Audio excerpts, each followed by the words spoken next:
సింగరేణి సంస్థలో వరుస కుంభకోణాలతోటి సింగరేణి సంస్థనే మరి ప్రశ్నార్థకం చేసేటువంటి ఒక దోపిడీ జరుగుతా ఉంది.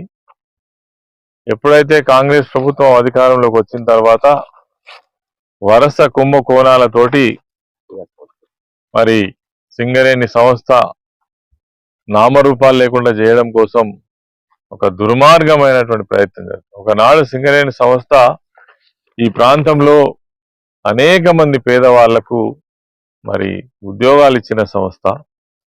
ఈ సంస్థలో కొన్ని లక్షల కుటుంబాలు బ్రతుకుదెరువును చూసుకున్నటువంటి సంస్థ.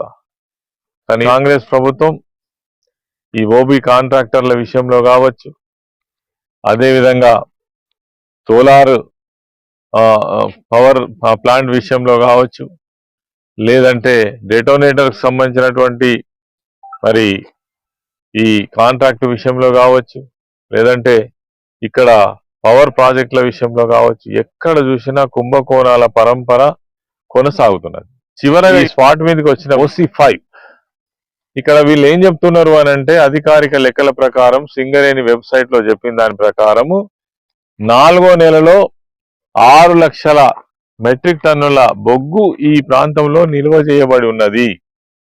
అదే విధంగా మొత్తం సింగరేణి వ్యాప్తంగా చూసినట్టయితే 40 లక్షల మెట్రిక్ టన్నుల బొగ్గు నిల్వలున్నాయి ఆయా మైన్స్ మీద అని చెప్పడం జరిగింది. దానికి సంబంధించినటువంటి డేటా ఇది. మరి ఇక్కడికి వచ్చి ప్రత్యక్షంగా చూస్తున్నాం. 6 లక్షలు కాదు, నిన్న మొన్న చూపినటువంటిది 3,60,000 చూపుతున్నారు. 3,60,000 మెట్రిక్ టన్నులని చెప్తున్నారు. రోజు రోజుకు దాన్ని ఇక్కడ చూస్తున్నటువంటి దీన్ని బొగ్గు అని చెప్తున్నారు. మొత్తం మట్టి బిడ్డలు, బండలు, సేల్ బొగ్గు ఇదంతా కుప్పలు చేసి ఇక్కడ బొగ్గు ఉన్నదని చూపేటువంటి ప్రయత్నం చేస్తున్నారు. ఈ సేల్ గాని మట్టి గాని తర్వాత ఇవన్నీ కలిపి చూస్తే కూడా ఇక్కడ ఉన్నటువంటిది 50,000 మెట్రిక్ టన్నులు కూడా లేదు.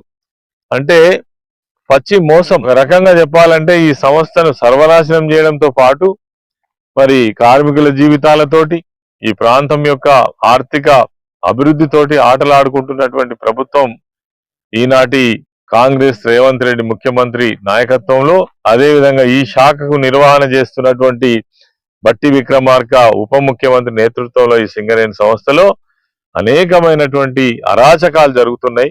గౌరవ నాయకులు హరీష్ రావు గారు గోదావరి ఖనంలో దీనిపైన పవర్ పాయింట్ ప్రజెంటేషన్ చేస్తూ అసలు ఈ సంస్థలో ఏం జరిగింది, నాటి నుంచి నేటి వరకు జరిగినటువంటి విషయాలన్నీ కూడా కులంకుశంగా చెప్పడం జరిగింది.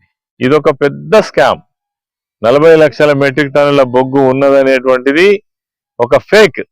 దీన్ని ఒక్కసారి నిర్ధారించుకోవడం కోసమే ఇక్కడికి రావడం జరిగింది. మరి ఇక్కడ చూసినట్టయితే 50,000 మెట్రిక్ టన్నుల బొగ్గు కూడా లేదు. ఇది ఏ మైన్ మీద అంటే వాళ్ళు నిల్వలు ఎక్కడైతే చూపిస్తున్నారో ఆ నిల్వల దగ్గర ఎక్కడ చూసినా ఇదే పరిస్థితి. కాబట్టి మేము ఆ రోజు కూడా డిమాండ్ చేసినాం, ఈ రోజు కూడా డిమాండ్ చేస్తున్నాం. దీనిపైన ఖచ్చితంగా సిబిఐ ఎంక్వైరీ జరపాలి, నిజానిజాలు బయటికి రావాలి. లేని బొగ్గును ఎట్లా సృష్టిస్తారు, తర్వాత దీనికి రాయల్టీలన్నీ కూడా ఎట్లా కడతారు, ఈ డబ్బంతా ఎవరిది, ప్రజాధనాన్ని వృధా చేయడంలో ఈ ప్రభుత్వం ఎంత నిర్లక్ష్యం చేసింది. అదేవిధంగా సింగరేణి సంస్థలో మరి ఈ నిర్వాహకం చేసినటువంటి CNMD కావచ్చు, డైరెక్టర్లు కావచ్చు, ఈ స్థాయిలో ఎవరున్నా వాళ్ళపైన కఠినమైన చర్యలు తీసుకొని ప్రజల యొక్క ఆస్తిని, ఇది కేంద్ర రాష్ట్ర ప్రభుత్వాల ఆధీనంలో నడుస్తున్నటువంటి సింగరేణి సంస్థను కాపాడాల్సినటువంటి బాధ్యత ఉందని ఒక తెలంగాణ బొగ్గుగని కార్మిక సంఘం తరఫున ఈ యొక్క విషయం పైన పూర్తి స్థాయిలో మరి అధ్యయనం చేయడం జరుగుతా ఉంది. యూపాల్పల్లిలో ఇదే విషయం పైన అక్కడ కూడా కార్మిక వర్గం తోటి పెద్దలు హరీష్ రావు గారు చర్చించడం జరుగుతా ఉంది.